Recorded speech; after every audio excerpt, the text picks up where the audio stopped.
Hello, viewers, and welcome to the October 2015 episode of Environmental History Worth Reading. I'm Sean Courage, one of the editors here at niche-canada.org, and I'm joined, as usual, by Jessica. I'm Jessica DeWitt, and I'm a social media editor at Niche.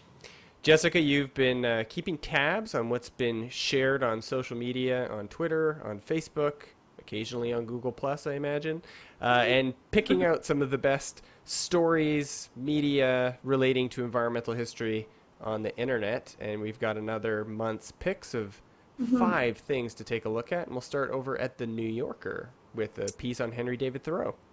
Yeah, so this was a really popular article this past month, and it kind of mixed up a bit of a debate, and there were lots of pieces that were responding to it, arguing with it. I listened to a number of podcasts that were talking about it, but I didn't see any environmental historians chiming in with their opinion. But the piece is basically a takedown of Thoreau. Um, she begins with like just a description of a shipwreck off the New England coast, and then shows that Thoreau was rather cold in his assessment of the people that had died and whatnot.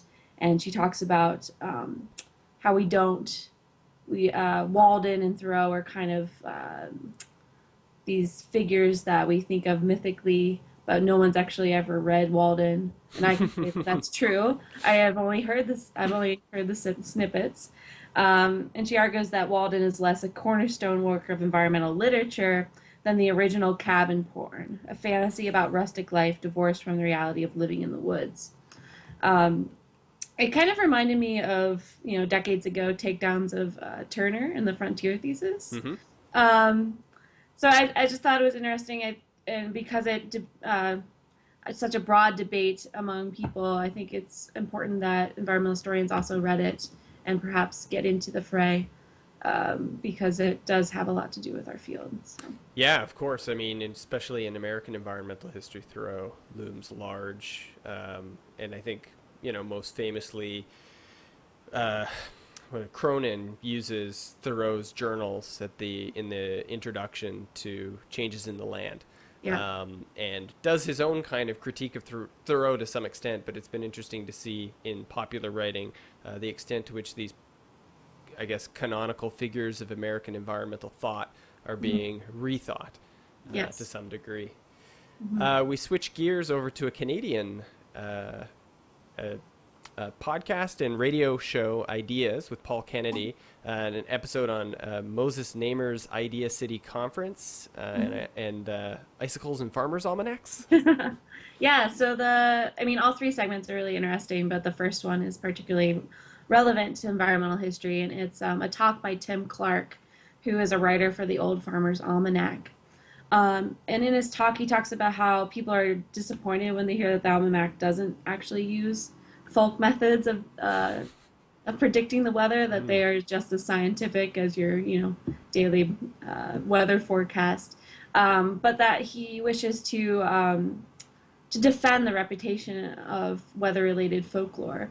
And he talks about how these things. I was thinking about the ones in my own life that I can think of, because I grew up in the same county as Punxsutawney Phil. Mm. So there's Groundhog Day, and I also remember like the woolly bear caterpillars, like however long, like thick their black stripe is how long the winter is going to last.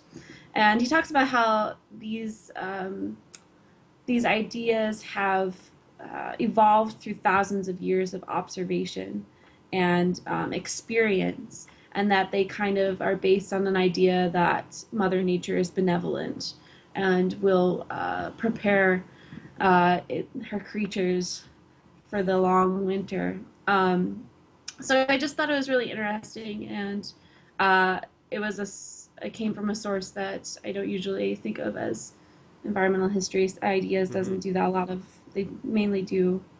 Well, they do a lot of history, but I haven't seen a lot of environmental history on the podcast. So it was just really interesting. So. Yeah, it sounds like a great piece. It reminds me a bit of some of the stuff Sarah Spike has been writing on the Otter about nature observation and folk knowledge, Yes. settler folk knowledge of nature in North America. Yes. We've got a piece on climate history from truthout.org, linking climate change and thinking about climate change to settler colonialism and capitalism in the, I guess, from the 18th century up to the present. Yes. So it's written in preparation for the United Nations Intergovernmental Conference on Climate Change, which is Hmm. coming up soon. As you said, they're connecting colonialism to the development of what we call the Anthropocene right now, and they argue that colonial expansion, powered by the Industrial Revolution and its exploitation of much of the world, setting in motion the death of bioculturally diverse regions stewarded by diverse human peoples. And they talk about some of these historical patterns of colonialism and environmental degradation and how these need to be acknowledged at the upcoming conference and in policy. So it's not a particularly neutral website, but I think it's important to see how environmental history is being used by people to support different policies and different political agendas. Hmm. It'd be interesting also in the days leading up to that conference to see what other kind of writing is going to come out in terms of thinking about the past and thinking about future climate change policy. Yeah. We have John McNeil again. We featured him before on the Good to show hear. in a video that he produced, but this is an interview with McNeil from International Relations. Yeah. So this got a lot of play in the environmental history community online as well. Hmm. And it is a really good article, and it connects a lot to the previous article on climate stories because he does talk about the Anthropocene and his definition of it and some of the issues of colonialism, etc. Hmm. But it's just a basic interview. He talks about how he thinks that the most exciting part of environmental history right now is the use of scientific knowledge to complement textual evidence. Hmm. He calls it the tyranny of the text and how that must end. Um, and he talks about his own philosophy of environmental history and how he sees human history as a subset of ecological history, and that they really can't be divorced from one another. And he goes on to talk about a bunch of other things, how our field relates to international relations, and he touches upon the longue durée, and Hmm. whether it's still relevant to historical writing, and a bunch of other stuff. It's a really good interview, and I think he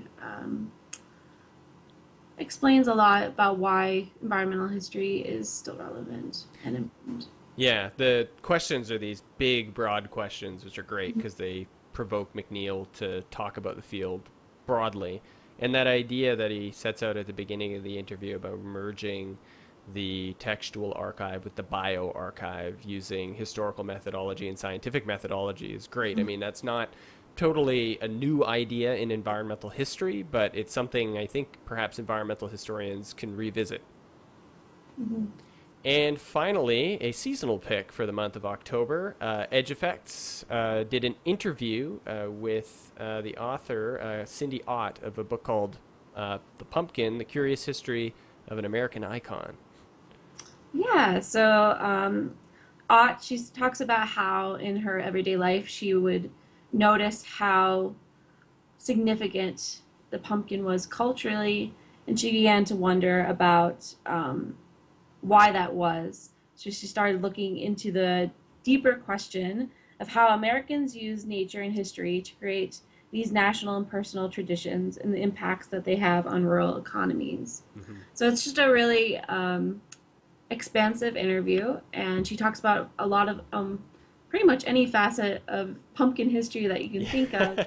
Yeah. She talks about how the squash and pumpkin are biologically indistinguishable, so the difference between them is completely fabricated culturally. Hmm. She talks about how they really began to rise in popularity during the Industrial Revolution because they began to be romanticized and used as symbols of a an old way of life that was dying. And then she talks about the rise of industrial pumpkin production, like the company Libby that creates a lot of the pumpkin pie Oh filling. yeah. And she talks about pumpkin festivals, etc. Anyways, it's a really fun article, and Yeah. one that is, as you mentioned, seasonally appropriate. So Yeah, I think this is an area in environmental history that's still developing the kind of single commodity history. I'm thinking of books on cod, salt, or John Saluri's work on bananas yes. fitting into this genre, and Josh McFadden's work on flax. Hmm. And it's curious to see how many more of these we'll see. I think the pumpkin obviously is an important one, and one that has a fascinating and kind of humorous history, I guess, Hmm. to it. But I'm curious to see where this sort of subfield of environmental history will go in terms of the singular commodity. And it's a nice shout out to another environmental history blog, Edge Effects, Yes. brought to us by the Center for Culture, History, and Environment at the Nelson Institute for Environmental Studies at University of Wisconsin-Madison.